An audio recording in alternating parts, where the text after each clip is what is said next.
I'm Olivia. I'm a PhD student studying at the University of Bristol. My thesis is on 21st century goddess spirituality and how goddess devotees today are reviving the worship of ancient Mediterranean goddesses. Because goddess spirituality is a feminist approach to spirituality, there's a lot of secular feminism that infiltrates spiritual thought as well, so it's a rather mixed bag to deal with. My background is actually in Egyptology, so please bear with me as I tread new ground here. But today I want to speak about the 20th and 21st century Western feminist interpretations of classical female figures with the secular and spiritual overlap. As a trigger warning, there will be brief mention of sexual violence, and there is some nudity that appears in slides. I also want to clarify that people of all genders can be classified as feminists and goddess worshippers, though this presentation is mainly comprised of female identifying people, so just some clarity there. Okay, so as I said, goddess spirituality is an eclectic approach to spirituality that incorporates various different sources everywhere. It's a very pick and mix kind of approach, which makes it very challenging then for a scholar studying goddess spirituality to have some sort of concrete direction, because they frankly send me everywhere. It is a feminist approach to spirituality, but not female only and not always goddess only as well. Most of the sources I use here are from women, both secular and spiritual. For ease, I often just say feminists, but be aware that I'm specifically talking about those who are interested in mythic figures. And they are mostly located in Europe and America. Most are non-specialist feminists. By that I mean ones that are not specialists in ancient history, classics or archaeology. Some are indeed scholars themselves and others aren't. So a real mixed bag of people contributing to this. So I wanted to start with the pre-millennium context here. So the first wave of feminism came in the early 20th century and is tied to women's right to vote. The second wave arrived in the 1960s, first in America and spreading out to various other countries. And this was a time of general counterculturalism, a really dynamic time to be alive, which I was not. But we have things like environmentalism, LGBT activism, pacifism, and a rise of alternative religions. So people were really questioning the status quo at this time, and feminism was a really important part of this process. So the second wave of feminism then is characterized by cultural feminism, which is a biological emphasis seeking to revalue women and their bodies after centuries of shaming them and making women feel uncomfortable and ashamed of their bodies. Books such as The First Sex and The Gods and Goddesses of Old Europe came out, and attempting to dismantle androcentric biases that downplayed or eradicated women's roles in history. So these books were exceptionally popular amongst feminists and led them to take an interest in the ancient world as a potential template for the future. This way of looking at ancient history entered universities in the field of psychology, philosophy, religion, and theology, but it didn't quite touch archaeology at this time. That didn't really catch up into the 1990s. So there was quite a gap between feminist interest in ancient history, prehistory, and ancient religion, all of that, and archaeologists actually taking an active interest in a feminist approach to these things, the exception of course being Gimbutas, which was so heavily relied upon by these feminists for this reason. Feminists and goddess worshippers of the 70s and 90s, as a result of that, were highly criticized by ancient studies scholars for their levels of accuracy and their political agenda behind their interest.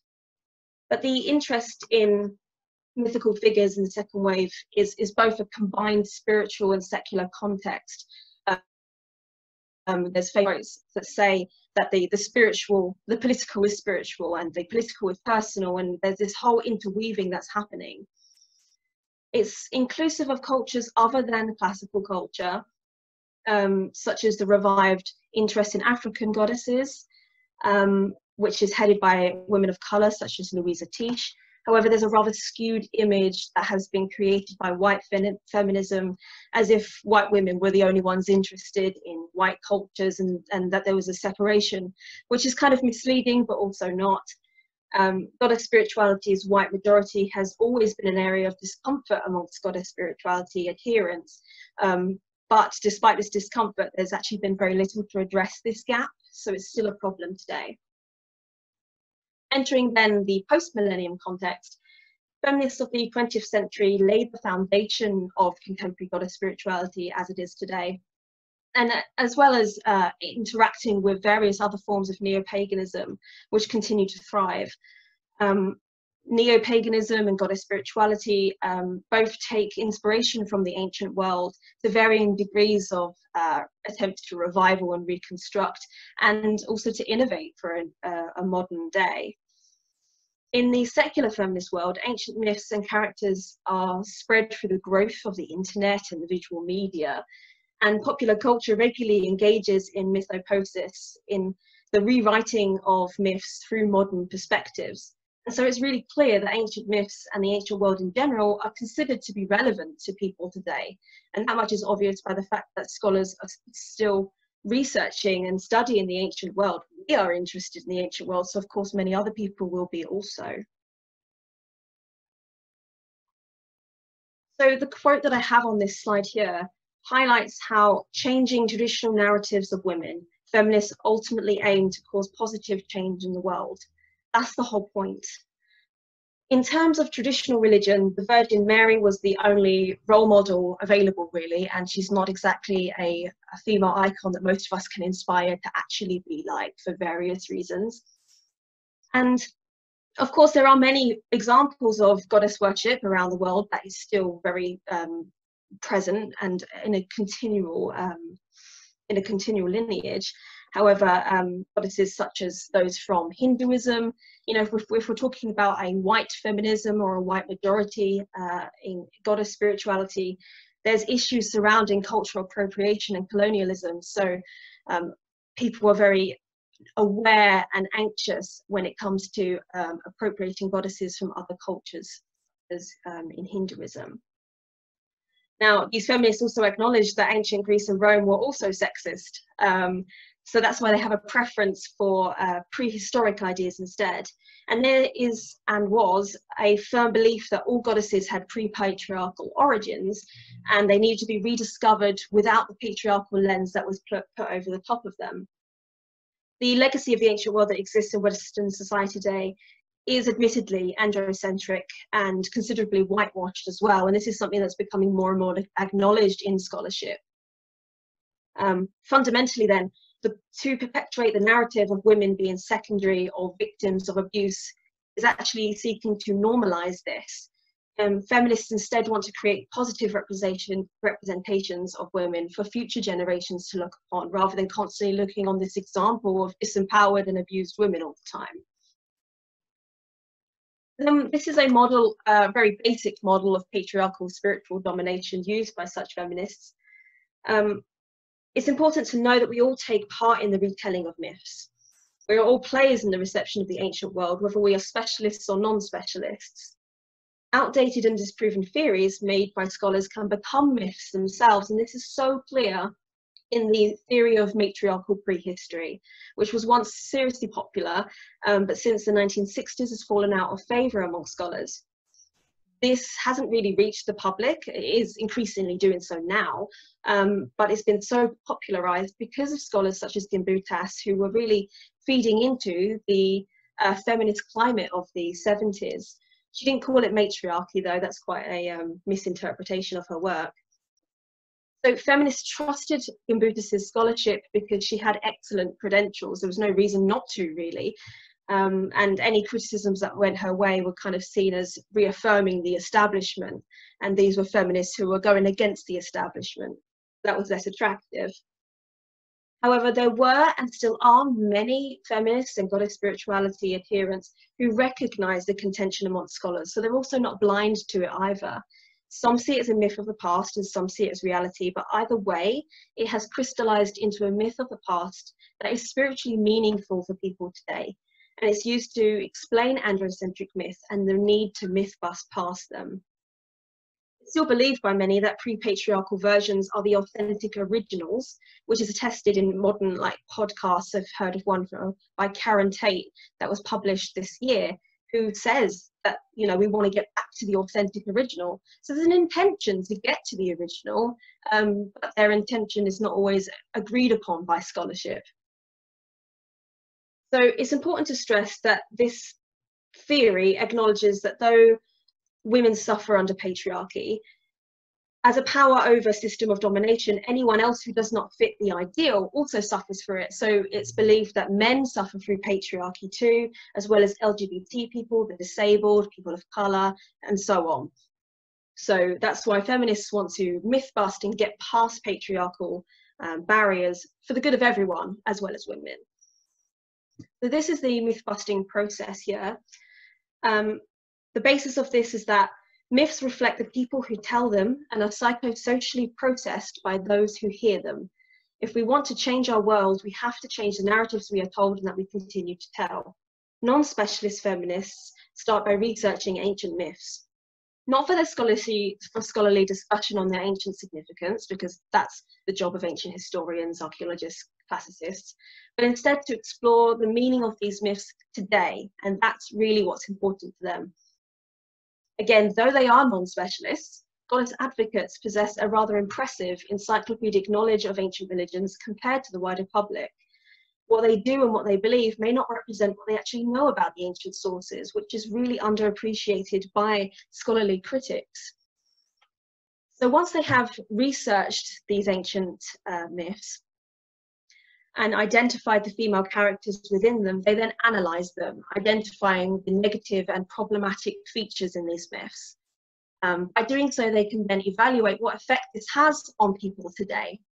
Notice that I say people and not just women, because feminists are interested in that as a more wider term, especially in fourth wave feminism. So then once they identify that these things are a problem for people today, they can myth bust them, either by removing features, reinterpreting them, revaluing them, and then they can rewrite them, creating a new form of them so that they can then reclaim them and reclaim the effects that they now have on people for now and for the future. So this is kind of the process that is engaged with. Mythopoesis is a common practice today, which we see in movies, video games, music, TV shows, everywhere. And this allows non-specialist audiences to discover the ancient world. And it doesn't seek to replace the ancient world, and sometimes we feel a bit threatened by that. It's not trying to do that, it's opening an opportunity for people to learn. And unfortunately, that comes at the cost of people learning historically incorrect things as well. So today I want to talk about two examples. There are so many, so this was quite tricky to actually settle on. The first example examines how feminists have reinterpreted the myths of Medusa and Athena. This myth busting tackles the narrative plot of the myth itself. The second focuses on negotiating a conceptual myth, specifically the beauty myth, embodied by the image of Aphrodite or Venus. For ease, I typically refer to Athena rather than Minerva, but the two can merge. So feminists have often been conflicted regarding this myth of Athena and Medusa, because Athena is often seen as a defender of the patriarchy and a betrayer of the female sex. In 2008, Patricia Smith recited her spoken word poetry from the perspective of a consenting Medusa, sexually consenting to Poseidon, who is then wrongfully scorned by Athena. Her sexuality is punished in a really hyperbolic way.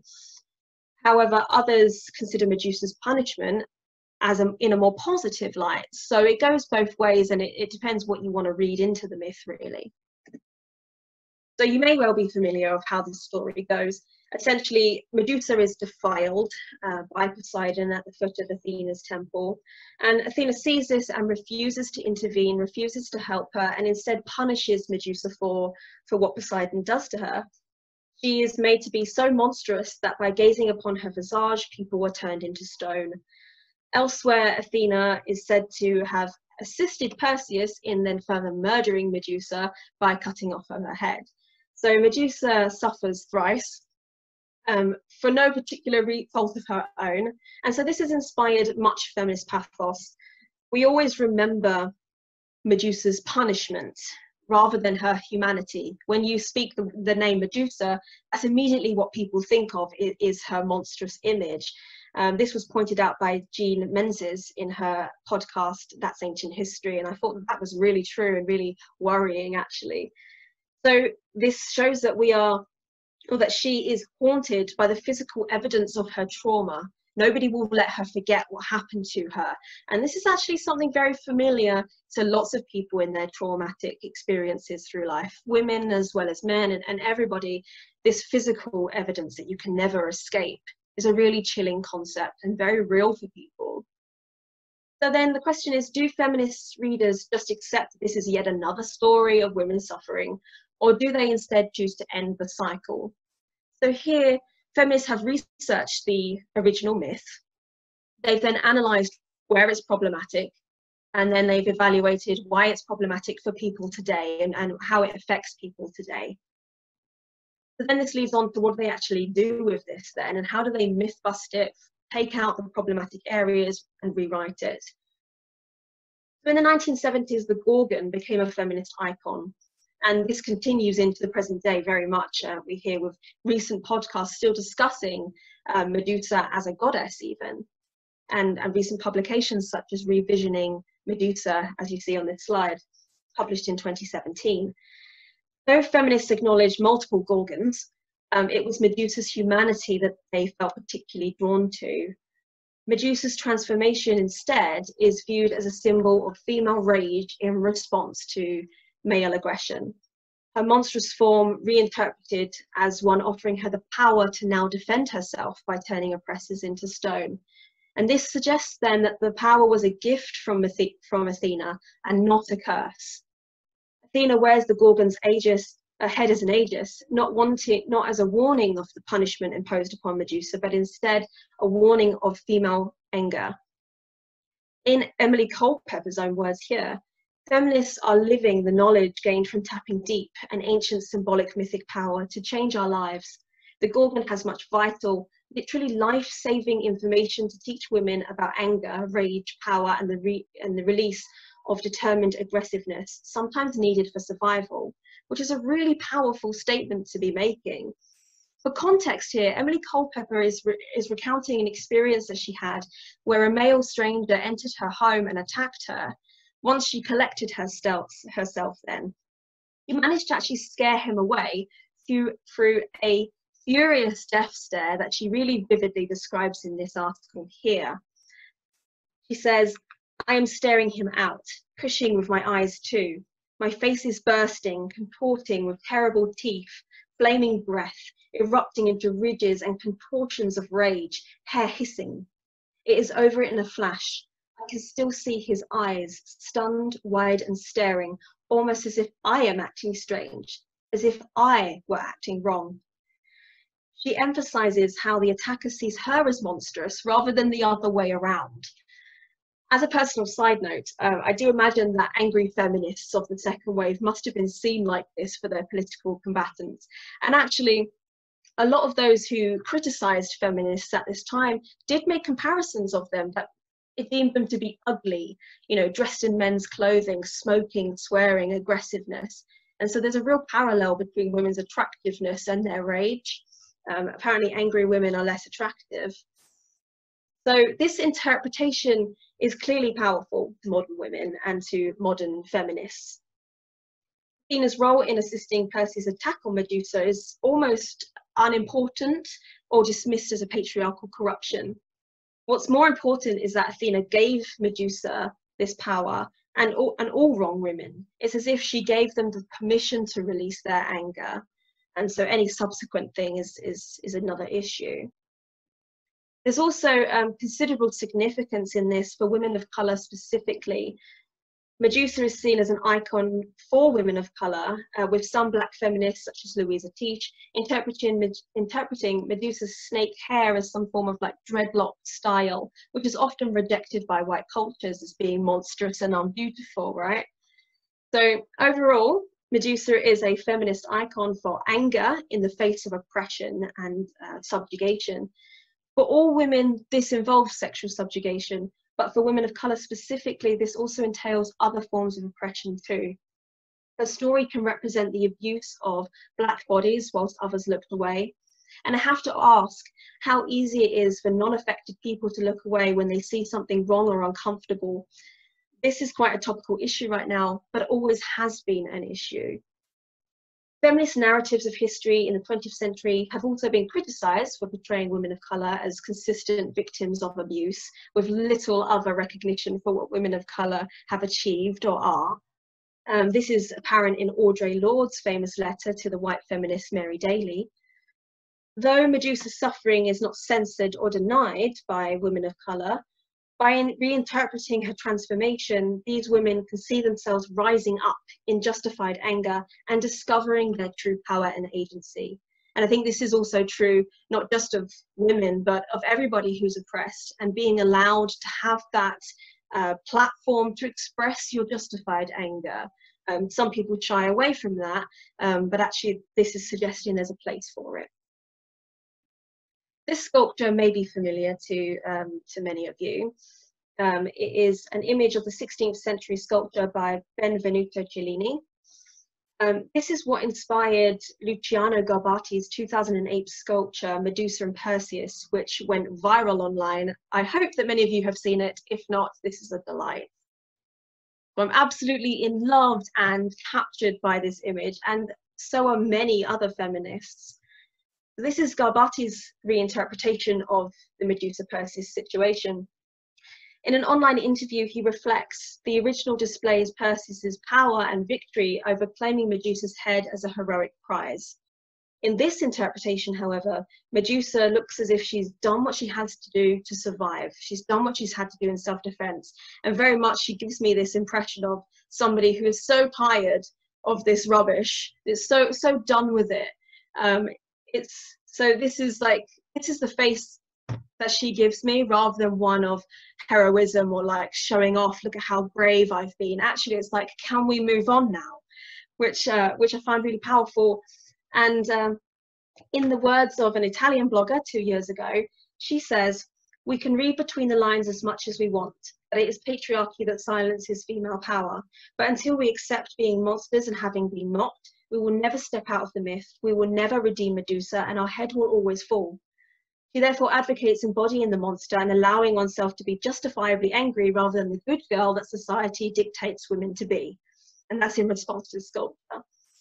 Some spiritual feminists have conducted reheading ceremonies, seeking to end the story of Perseus's murder of Medusa or patriarchy's murder of women and the oppressed.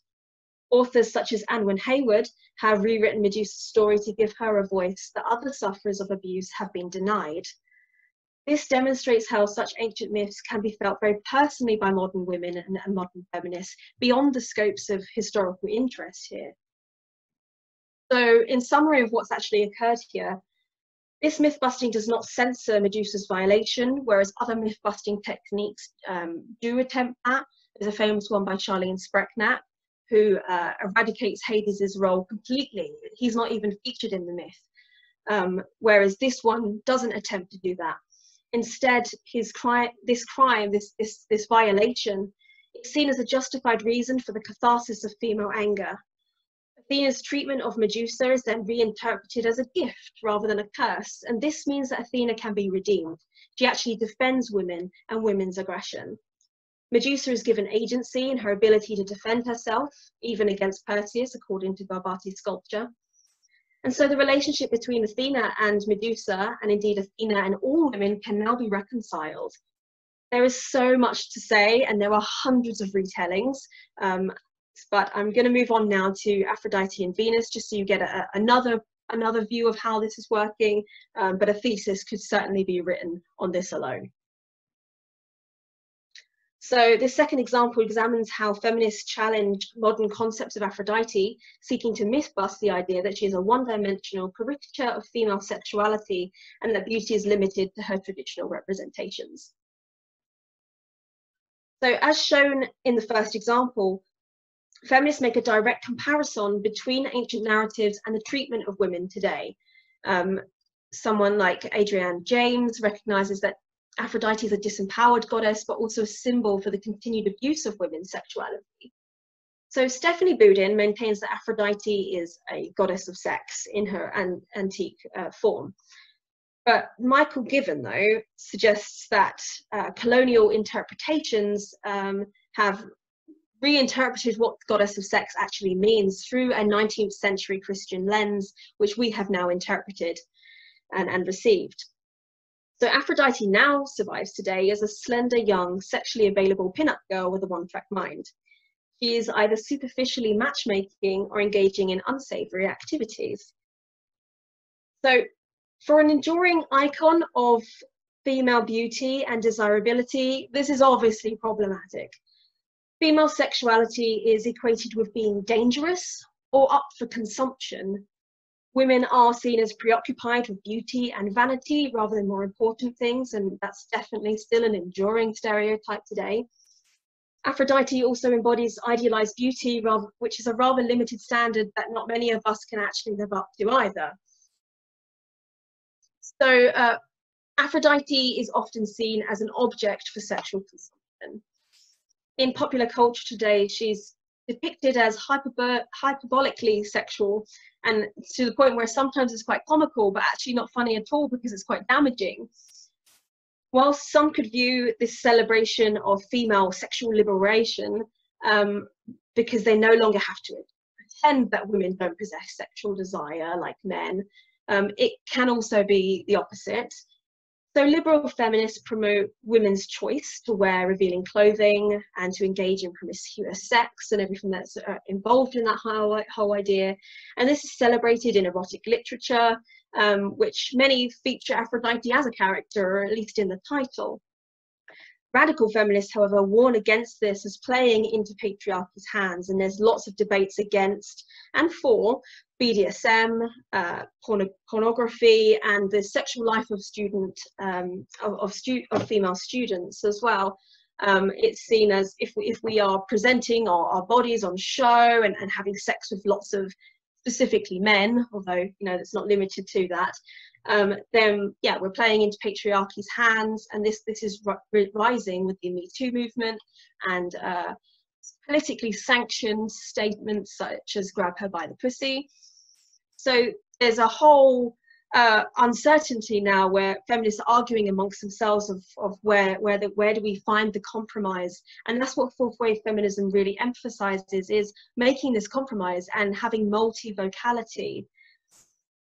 So goddess devotees, I've noticed, interpret Aphrodite as both a very erotic and sexually charged figure, but one that has complete agency, and that's what's really important here. This is why they need to challenge unhealthy representations that only present her as overtly sexual with nothing else to her. Depictions of her, such as in popular culture, like in the video game God of War 3, present her as an object for male sexual consumption that players can literally digitally have sex with. She's used in a sense, she's rather like an adult porn actress. This is not exactly liberating because she has nothing else to her. She's not a full sexually empowered woman, she's just an object. A story from antiquity reports how one man became so aroused by Aphrodite's sculpture that he left a stain of his lust on her marble thigh. This too is not exactly sexually liberating or empowering in any sense. So repeated representations of Aphrodite like this are a reflection of the sexualization of women's bodies in real life.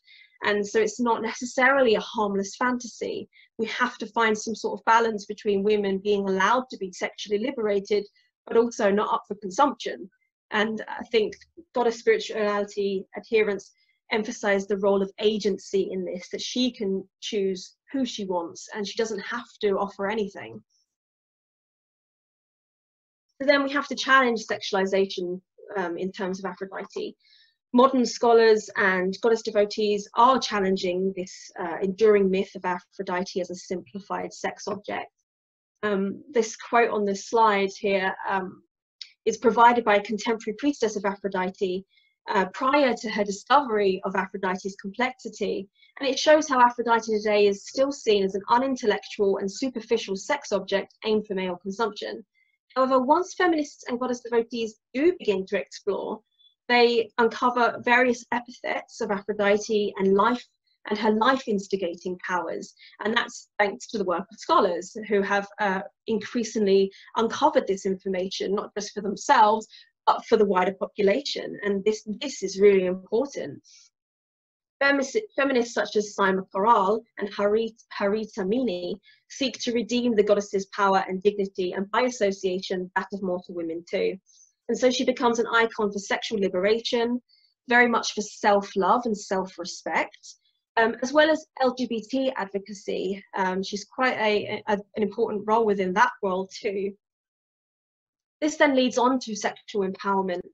The Homeric tradition has the most well-known stories of Aphrodite, but they often present her in a way that mocked her sexuality as something to be laughed at and a bit embarrassing. Instead, feminists focus on her sexual agency, as I said, which is seen as so different from Western women's life today, and certainly in the 60s. Crystal Au was a devotee that posts on YouTube. She shares a video giving her reasons for why she's so drawn to Aphrodite. She explains that she's a woman who has enjoyed many sexual partners throughout her life and has been made to feel ashamed about it by her community. However, she says here, "I'm a woman who takes joy in romance and who loves the company of men.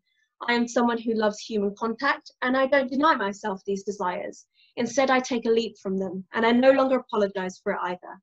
She, Aphrodite, gave me a more loving view of myself." So this shows how this woman, this modern day feminist woman, has seen this ancient image of Aphrodite, has looked back on and looked through the filters of misogyny, and found it to actually be really empowering. And as a result, it has made her love herself more and treat herself with kindness, which can only really be a good thing. This photo as well is from the Temple of Aphrodite, which is a sacred sexuality retreat, where people who participate engage in very much consensual and inclusive sacred sexual activity. And this is seen to be an empowering thing rather than something shameful. Sacred sex in the 60s was seen to be very taboo, especially in the context of things like Wicca. So this is a real rejection of that taboo and really pushing forward, and an inclusive way as well, and very, very, very, very consensual. So Aphrodite and the women that she represents cannot be liberated until we address the beauty myth. So we have here several examples of Aphrodite or Venus from various periods, from antiquity to modern day. Aphrodite is the embodiment of divine female beauty. Though Hera is actually said to be the most beautiful of all, Aphrodite is the one who's most sexually desirable, and that's important to note. Though divine, this beauty ideal extends to mortal women as much as it did in the ancient days as it does today. This ideal reflection of beauty has endured for centuries, and so I have to ask, what do these images tell us about the beauty standard? So first of all, I can immediately see that they are all white. To some degree, this is an image subconsciously imprinted by the survival of white marbles, but we all know that's not really the full answer to it. Nudity shows that they are all slender. By my standard, I'd even say the kneeling Aphrodite there is slender, though as Helen Morales points out, others might suggest she's in need of a diet, which is completely absurd to me, but it is a very real thing in our society. The nudity also emphasizes her sexuality. Despite her not so bashful Botticelli pose, the falling of fabric suggests her sexual availability and that she's ripe and ready and offering it out to whoever is viewing her. And Aphrodite is also not about respectful beauty either. She's very much about erotic desire. She's the goddess that instigates union in various different ways, not just sex. Naomi Wolf's famous book, The Beauty Myth, asserts that the concept of beauty is the last grab at patriarchal control over women's bodies and behaviour. Beauty is actually more about behaviour than it is about beauty itself, which we all know is in the eye of the beholder. All of us are attracted to different forms and images. But yeah, beauty is more about how we behave, whether or not we dye our hair, whether we shave our body hair, whether we exercise and keep healthy and fit in that way, whether we tattoo ourselves, what we wear. It's about behaviours, and that's why it's so dangerous. So even though we've made so many advances in feminism over a considerably short time, beauty remains a huge problem for Western women. It's increasingly also a problem for many men as well, who are also suffering from this unfair expectation of beauty, and that's not even considering non-binary people and transgender people too. So this preoccupation with beauty is something that people feel a lot of shame over because it's deemed to be superficial and vain. But actually it's not. It's actually really powerful, and it affects so many ways that we behave in our lives. It's not superficial at all, it's very, very real. So then feminists need to reclaim beauty for themselves, especially in the fourth wave, which is all about emphasizing inclusivity and intersectionality. I find this very visible through this. Some feminists have completely rejected the typical Botticellian beauty, whilst others have reimagined it, like Kat Shaw, who's actually used a silhouette of a real-life woman to create her Botticellian Venus. We also have an image of Beyonce, who is challenging the white default that we always see when we think of Aphrodite or Venus. And then I fell in love with this image by Giulio Leope, who is depicting Aphrodite Venus, the icon of beauty, as a transgender man. So this is really questioning what beauty means, and actually it means being your authentic self and representing who you really are and not trying to fit a standard. So I've also noticed that within goddess spirituality, devotees are especially excited by the idea that Aphrodite might have Mesopotamian origins. So they're not necessarily confined to the idea of a white Aphrodite either. But it's important to note that because goddess spirituality remains a white majority, people depict Venus or Aphrodite in their own image. And so we're going to keep seeing white Aphrodite until we have a more inclusive goddess spirituality. Then what's happened here with this myth busting? Feminists identify the problems with a one-dimensional reduction of Aphrodite and of beauty, and so they reject and re-envision this, so it's more empowering and more inclusive. This awards women with sexual agency. Devotees report how they previously felt shame but now feel empowered. Rather than repeating the same standards and reinforcing a virgin whore complex, they're actually going against the status quo. So women can now be sexual and promiscuous without the need of offering presumed access every time.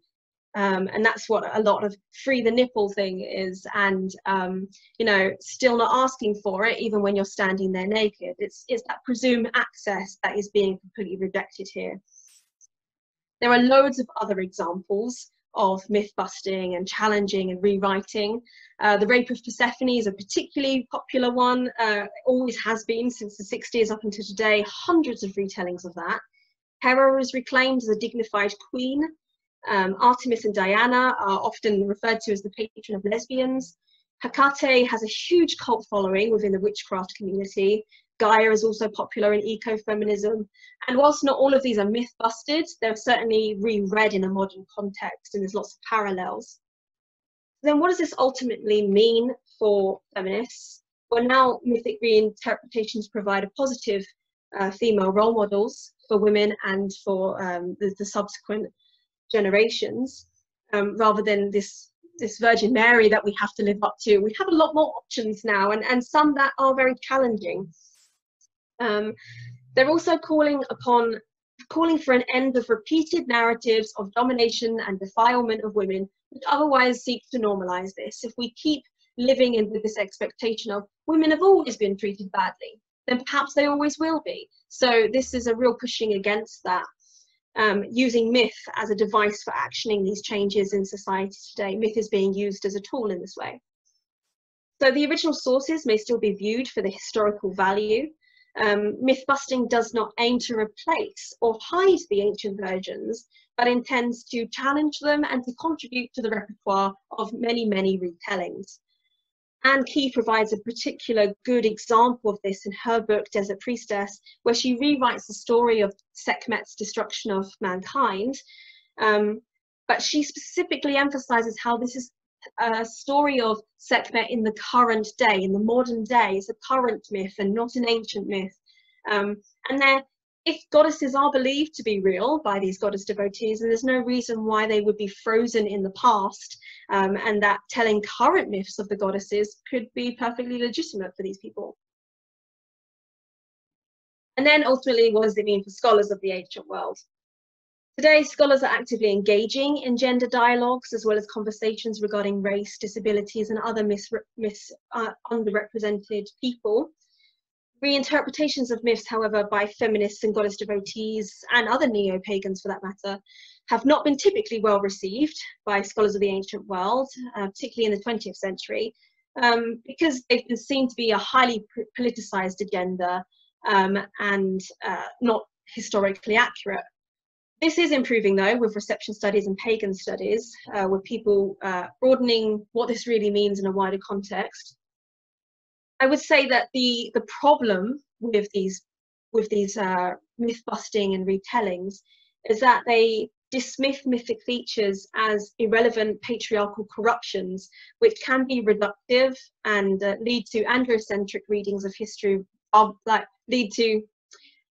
seek to replace androcentric readings of history with gynocentric readings. We actually need to find a bit of a balance. There's also a tendency to insist on inaccurate versions of history, which don't help to spread knowledge, which is what scholars ultimately want to do.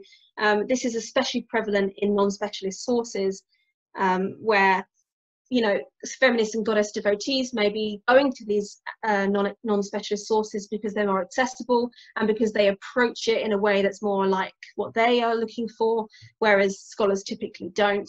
But by doing this, they then access inaccurate information that doesn't always distinguish between ancient information and modern stuff, which is very confusing, very misleading and frustrating. So the most well-intentioned feminist or goddess devotee looking for accurate stuff is actually facing quite a challenge there with accessible resources. There's also a habit of focusing on benevolent aspects of goddesses too, which is quite gender essentialist. They, I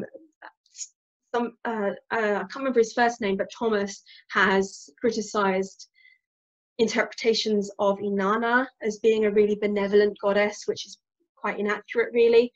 However, I think this criticism does need to be challenged because it's generically true, but it's not specifically true. And I see that a lot with Aphrodite. She's not always seen by goddess devotees as this benevolent, gentle goddess. She's actually sometimes rather challenging. On the plus side then, goddess spirituality and feminists support the questioning of white androcentric perspectives of history, which we all benefit from. Feminists research ancient myths, not for scholarly discussion of their ancient significance, but to explore the meaning of these myths today. They aim to create new versions and not to replace the old ones. In general, devotees rely upon and appreciate the work of scholars who provide information on their interests. Again, there is a difference between what they do and believe versus what they know. The former may not indicate the latter, and more people need to appreciate that. Goddess devotees also can be considered a special interest group for heritage sites and museums who ultimately value the preservation and expansion of knowledge regarding the past, which is not contrary to the goal of scholars. Their approach is different and some of their intentions are different, but ultimately we kind of want the same things. So my concluding remarks then, I just want to say that my thesis aims to shed light on goddess spirituality's interaction with the ancient Mediterranean in the 21st century context, not the 20th century context, which is quite different. The aim of this is to suggest how scholars of the ancient world can develop a mutually beneficial relationship with goddess devotees. And we need to work on this relationship in order to deal with the misinformation that frustrates us so much. We won't get any messages across by criticizing feminists and goddess devotees who we think are getting it wrong all the time. By constantly attacking that, that's going to build up a barrier and a wall, and there's going to be an othering process happening. Actually, if we communicate with each other and empathize and work together, we could ultimately aim to better preserve heritage sites and the spread of information in a way that doesn't antagonize either side. So if you have any questions, I do welcome them. I have lots of questions myself, and I thank you very much for listening to me today.